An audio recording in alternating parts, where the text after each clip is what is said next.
ادھرگتا ہمارا جوائن کوتا سینئر قانوندان امان اللہ کنرانیہ۔ جی امان اللہ کنرانی، بہت بہت شکریہ اپنا وقت دینے کے لیے۔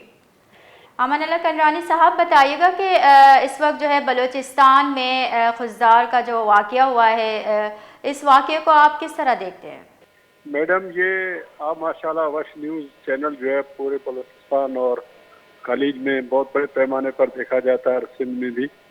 تو میں یہ عرض کروں سب سے، بلوچوں سے خاص طور پر، اور پشتون بھائی جہاں بھی ہیں، دراصل ہمارا جو معاشرہ ہے یہ پشتون اور بلوچ کا خاص طور پر، اس کے اندر خواتین کا ایک بہت بڑی حرمت ہے۔ بلکہ میں جس معاشرے میں رہتا ہوں وہاں میں عام سمجھتا ہوں، عام چیز ہے، یہ کوئی خاص بھی نہیں ہے، مگر اس کی بڑی تقدس ہے کہ ایک قرآن شریف، سید اور عورت، یہ ایسے ہے کہ اگر کسی بڑے سے بڑے معاملے میں بھی کسی کے پاس جائیں تو بڑے سے بڑا معاملہ بھی حل ہو جاتا ہے۔ بڑے سے بڑے معرکے میں، جنگ میں، کسی فساد میں کوئی یہ تینوں چیز لائی جائیں تو لوگ اپنے اپنے معاملات کو روک دیتے ہیں فی الوقت۔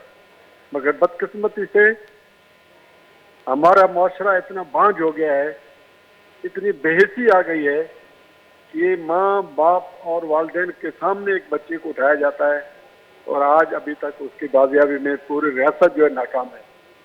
میں ریاست کو گزارش کرنا چاہتا ہوں، کوئی دھمکی نہیں دے رہا ہوں، مگر تاریخ کے حوالے سے بتانا چاہتا ہوں کہ سندھ اور آپ کے راجہ طاہر کا جو سارا محمد بن قاسم کا معاملہ بنا، ریاستی معاملات اپنی جگہ پر، اس کا آغاز ایک عورت کے معاملے سے ہوا تھا، جس سے پورے راجہ طاہر کی جو ریاست و سیادت ہے وہ ختم ہو چکی، اور محمد بن قاسم فاتح ٹھہرے۔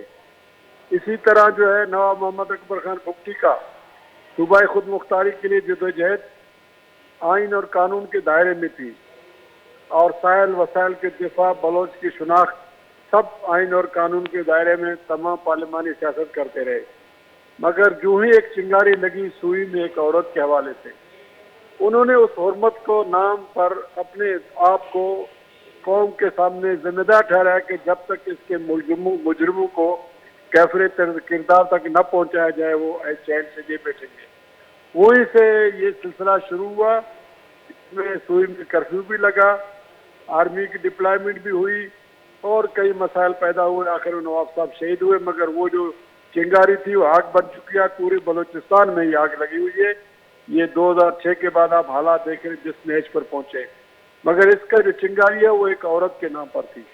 مگر نواب بگٹی کا جدوجہد یہ نہیں تھا کبھی بھی، نہ انہوں نے کبھی اس طرح کا جنگ و جدل ریاست کا کیا۔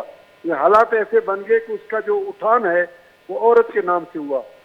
تو میں سمجھتا ہوں یہ بہت بڑی بات ہے، اگر اس کو ہوش کے ناخن نہیں لیے گئے، بچی کو برآمد نہیں کیا گیا سیفلی۔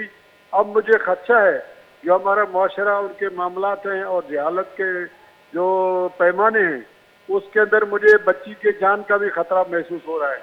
اللہ کرے، اللہ تعالیٰ اس کی حفاظت کرے، اور اس میں خاص طور پر جو سردار ہیں، نواب ہیں، قبائل ہیں، وہ اس کے ذمہ لیں اور اس بچی کو باحفاظت جو ہے برآمد کرے، ورنہ یہ خانہ جنگی ایسی بڑھے گی جس کے نتائج کا کوئی اندازہ بھی نہیں لگا سکتا ہے۔ اور میں نے آپ کو 2-3 مثالیں دی ہیں، اس کے بعد آپ خود سمجھ جائیں کہ چاہے چاکر اور لاشار کا جنگ ہو، چاہے افغان اور اپنا چاکر کا جنگ ہو، یہ اس کے اندر عورت کا بہت بڑا کردار ہے۔ اس عورت کی خاطر جو ہے بڑی جو بتیں ہیں وہ بت جو ہے ٹوٹ چکے تھے تاریخ کے اندر۔ تو اس لیے اس کو کم نہ سمجھا جائے، ایک عورت کے ہوا کا مسئلہ نہ سمجھا جائے، اس کو عزت اور ناموس کا مسئلہ سمجھا جائے اور فوری طور پر اس کو حل کیا جائے۔ جی بہت بہت شکریہ ٹائم دینے کے لیے۔